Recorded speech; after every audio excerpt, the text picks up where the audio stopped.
The cobra is slowly approaching the nests where tension prevails over the place.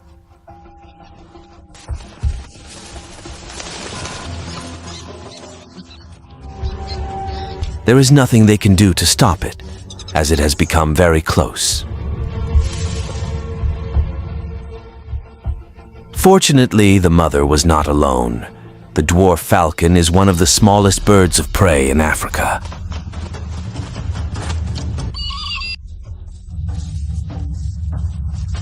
Despite its small size, it has strong offensive properties.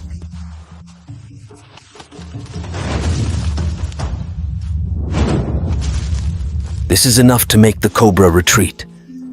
This time, the parents have succeeded in keeping their children safe.